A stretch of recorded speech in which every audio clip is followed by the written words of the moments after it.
Engineer है जिसे कुछ समय के लिए किसी बड़े मेट्रो प्रोजेक्ट पे काम करने के लिए भेज दिया जाता है। अब अगर वहां मेट्रो साइट पे उससे कोई कह लीजिए सुरक्षा में चूक हो जाती है, तो कार्रवाई कौन करेगा? मेट्रो कॉरपोरेशन या फिर रेलवे जो इसका असली विभाग है? ये स्थिति थोड़ी पेचीदा लगती है ना? तो आज हम इसी तरह की उलझनों को सुलझाने वाले हैं। हम रेलवे के अनुशासन और अपील नियमों यानी डीएनए रूल्स 1968 पर एक गहरी पड़ताल करेंगे, खास तौर पर नियम 15 से 25 पर। ये नियम बताते हैं कि जब कर्मचारी एक विभाग से दूसरे में उधार पर जाते हैं तो क्या होता है, और अगर कोई कार्रवाई हो जाए तो अपील के क्या रास्ते हैं।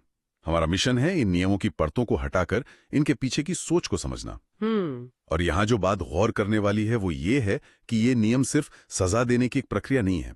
ये नियम असल में किसी भी बड़े संगठन के प्रशासनिक न्याय की रीढ़ होते हैं। इनका मकसद है अनुशासन और एक कर्मचारी के अधिकारों के बीच एक बहुत नाजुक संतुलन बनाना। इसमें हर कदम के लिए साफ दिशा निर्देश हैं, ताकि मनमानी की गुंजाइश कम से कम हो। चलिए तो फिर उसी सिग्नल इंजीनियर वाले उदाहरण से शुरू करते हैं। वो रेलवे का कर्मचारी है लेकिन काम कर रहा है मेट्रो के लिए।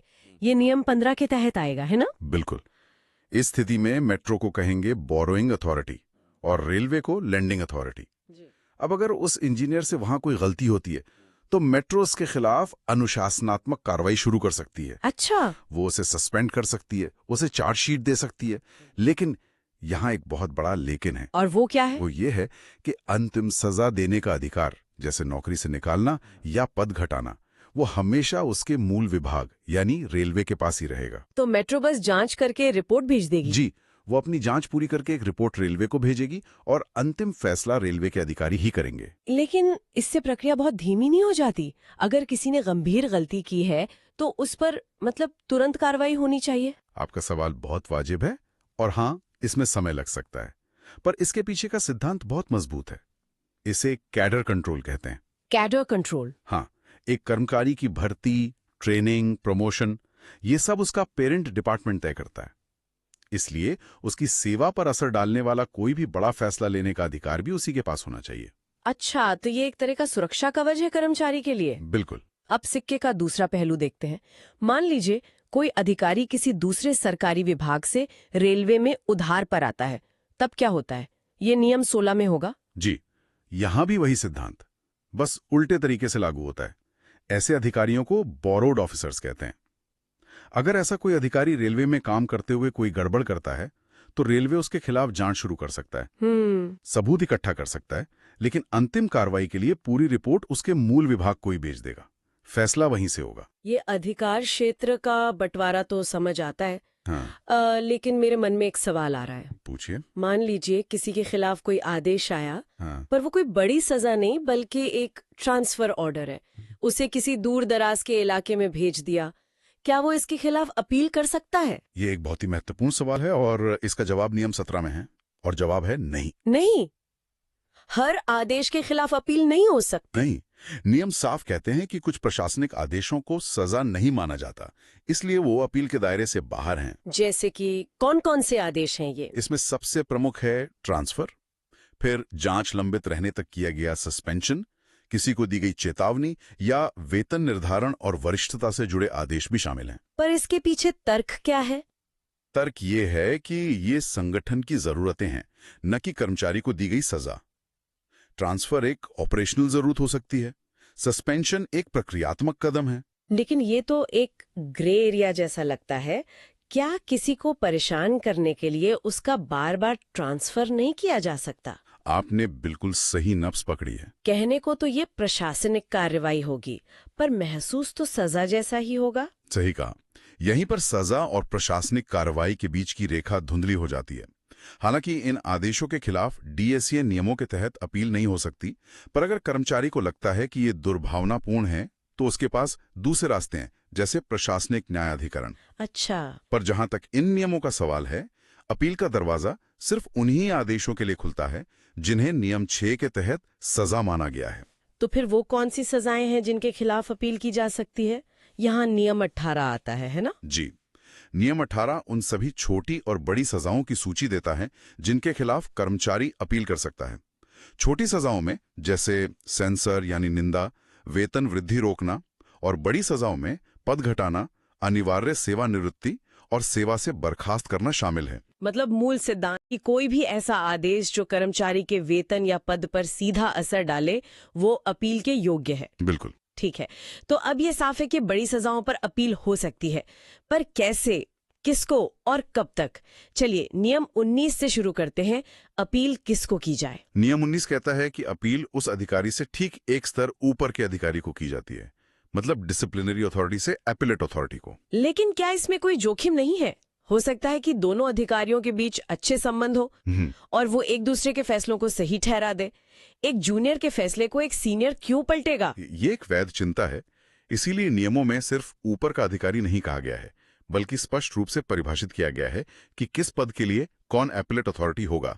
इसका उद्देश्य व्यक्तिगत पूर्वाग्रह को कम करना है। और समय सीमा?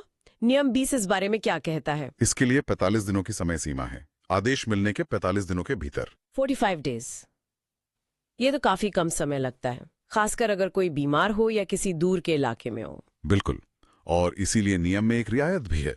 अगर कर्मचारी कोई वाजिब कारण बता पाता है कि वो 45 दिनों में अपील क्यों नहीं कर सका, तो एपिलेट अथॉरिटी देरी को माफ कर सकता है। अच्छा, ये समय सीमा इसलिए है ताकि मामले लटके न रहें, लेकिन देरी माफ करने का प्रावधान ये सुनिश्चित करता है कि न्याय के रास्ते में कोई असली मजबूरी बाधा न बने। और अपील में लिखना क्या होता है? क्या बस एक चिट्ठी लिखनी होती है कि मैं इस फैसले से नाखुश हूँ? नियम 21 नहीं, ये सिर्फ एक शिकायत पत्र नहीं है। नियम 21 इसका फॉर्मेट बताता है। एक अच्छी अपील में 4 मुख्य चीजें होनी चाहिए। पहला, आदेश का विवरण। दूसरा, अपील के ठोस आधार। तीसरा, उन आधारों के समर्थन में सबूत। और चौथा, वो क्या राहत चाहता है। और इसे सही चैनल से भेजना होता है। इसका क्या मतलब है? इसका मतलब है कि अपील सीधे एपिलेट अथॉरिटी को नहीं, बल्कि उसी डिसिप्लिनरी अथॉरिटी के माध्यम से भेजी जाती है जिसने सजा दी थी। ये सिर्फ एक औपचारिकता नहीं है, इससे ये सुनिश्चित होता है कि अपील रिकॉर्ड में दर्ज हो। अच्छा, तो मान लेते हैं अपील सही तरीके से सही समय पर एपिलेट अथॉरिटी के पास पहुंच गई। अब क्या होता है? वो उसे किस नजरिए से देखते हैं? नियम 22 ये अपील प्रक्रिया का दिल है। एपिलेट अथॉरिटी सिर्फ ये नहीं देखता कि कर्मचारी दोषी है या नहीं, वो 3 मुख्य पैमानों पर पूरे मामले की जांच करता है। वो 3 पैमाने क्या हैं? पहला, क्या प्रक्रिया का सही ढंग से पालन किया गया था? क्या कर्मचारी को अपना पक्ष रखने का पूरा मौका मिला? ठीक है। दूसरा, क्या रिकॉर्ड पर मौजूद सबूत सजा देने के लिए पर्याप्त थे? और तीसरा, और शायद सबसे महत्वपूर्ण, क्या दी गई सजा अपराध के अनुपात में थी? कहीं ऐसा तो नहीं कि छोटी सी गलती के लिए बहुत बड़ी सजा दे दी गई हो। ये तीसरा बिंदु बहुत दिलचस्प है। मतलब एपिलेट अथॉरिटी ये भी देख सकता है कि सजा बहुत ज्यादा तो नहीं है। बिल्कुल, ये दिखाता है कि सिस्टम सिर्फ सजा देने के लिए नहीं बल्कि न्याय करने के लिए बना है। तो एपिलेट अथॉरिटी के पास क्या क्या शक्तियां हैं? उनके पास बहुत व्यापक शक्तियां हैं। वे सजा को रद्द कर सकते हैं, कम कर सकते हैं, और वे सजा को बढ़ा भी सकते हैं। 1 मिनट रुकिए, आप कह रही हैं कि अगर कोई कर्मचारी अपील करता है तो उसकी सजा कम होने की बजाय बढ़ भी सकती है? जी। ये तो बहुत अजीब है। फिर तो कोई अपील करने से भी डरेगा। आपका आश्चर्य स्वाभाविक है, लेकिन इसके पीछे एक तर्क है और एक बहुत बड़ा सुरक्षा उपाय भी। तर्क यह है कि एपिलेट अथॉरिटी मामले की पूरी तरह से नई समीक्षा कर रहा है। हो सकता है उसे लगे कि सजा बहुत हल्की दी गई थी। और सुरक्षा उपाय? नियम स्पष्ट रूप से कहता है कि अगर एपिलेट अथॉरिटी सजा को बढ़ाना चाहता है तो उसे पहले कर्मचारी को एक नोटिस देना होगा। अच्छा, उसे बताना होगा कि क्यों वे सजा बढ़ाना चाहते हैं और उसे अपना पक्ष रखने का एक और मौका देना अनिवार्य है। बिना इस अतिरिक्त सुनवाई के सजा नहीं बढ़ाई जा सकती। ये एक बहुत बड़ा सेफ्टी नेट है। अच्छा, जब अपीली अथॉरिटी अपना फैसला दे देती है तो नियम 23 के अनुसार उसे लागू किया जाता है ना? जी, उनका फैसला अंतिम होता है और मूल अनुशासनात्मक अधिकारी उसे लागू करने के लिए बाध्य होता है। उसे एक नया आदेश जारी करना पड़ता है और सर्विस रिकॉर्ड अपडेट करना होता है। एक सवाल और, जी। क्या ये नियम सभी कर्मचारियों पर, मतलब चाहे वो बड़े अधिकारी हो या छोटे कर्मचारी, एक जैसे लागू होते हैं? ये एक अच्छा सवाल है। नियम 24 इस पर रोशनी डालता है। ये कहता है कि नॉन गैजेटेड कर्मचारियों के लिए कुछ विशेष प्रावधान है। उनके लिए प्रक्रिया को थोड़ा सरल बनाया गया है। ये इस बात को स्वीकार करता है कि अलग अलग स्तर के कर्मचारियों की परिस्थितियां अलग हो सकती हैं। तो क्या अपील ही आखिरी रास्ता है? अगर अपील के फैसले के बाद भी किसी को लगे कि न्याय नहीं हुआ तो क्या सारे दरवाजे बंद हो जाते हैं? नहीं, एक और रास्ता है। एक अंतिम प्रशासनिक उपाय, और वो है नियम 25, पुनरीक्षण यानी रिवीजन। ये अपील से कैसे अलग है? ये बहुत अलग है। अपील कर्मचारी का अधिकार है, जबकि पुनरीक्षण उच्च अधिकारियों का, कह सकते हैं, विवेकाधीन अधिकार है। अच्छा, डिस्क्रेशनरी पावर। जी, ये अधिकार राष्ट्रपति, रेलवे बोर्ड या जीएम डीजीआरएम जैसे बहुत उच्च अधिकारियों के पास होता है। वे किसी भी मामले को अपनी पहल पर दोबारा खोल सकते हैं। ऐसा कब किया जा सकता है? इसका इस्तेमाल तब होता है जब कोई गंभीर प्रक्रियात्मक त्रुटि हुई हो या अपील के बाद कोई नया सबूत सामने आया हो। कल्पना कीजिए, अपील खारिज होने के 1 साल बाद एक नया गवाह सामने आता है जो साबित कर दे कि कर्मचारी निर्दोष था। तब क्या होगा? यहीं पर नियम 25 एक सेफ्टी वॉल्व की तरह काम करता है। एक तरह का प्रशासनिक सुरक्षा जाल। बिल्कुल। और क्या यहाँ भी सजा बढ़ाने वाला नियम लागू होता है? हाँ, बिल्कुल। यहाँ भी वही सिद्धांत पूरी मजबूती से लागू होता है। अगर पुनरीक्षण में सजा बढ़ाई जानी है तो कर्मचारी को पहले नोटिस और सुनवाई का मौका देना अनिवार्य है। तो इसका कुल मतलब क्या है? आज हमने एक कर्मचारी के डेप्यूटेशन से लेकर अपील और फिर पुनरीक्षण तक की पूरी यात्रा को समझा। ये नियमों का एक जटिल जाल लग सकता है, पर इसकी बुनियाद प्रक्रिया, पदानुक्रम और निष्पक्षता पर रखी गई है। बिल्कुल। ये नियम दिखाते हैं कि एक विशाल संगठन कैसे अपने अनुशासन और एक व्यक्ति के अधिकारों के बीच संतुलन बनाने की कोशिश करता है। 45 दिन की समय सीमा, अपील के स्तर, सजा पाने से पहले नोटिस, ये सब उसी संतुलन का हिस्सा है। यहाँ एक विचार है जो सोचने पर मजबूर करता है।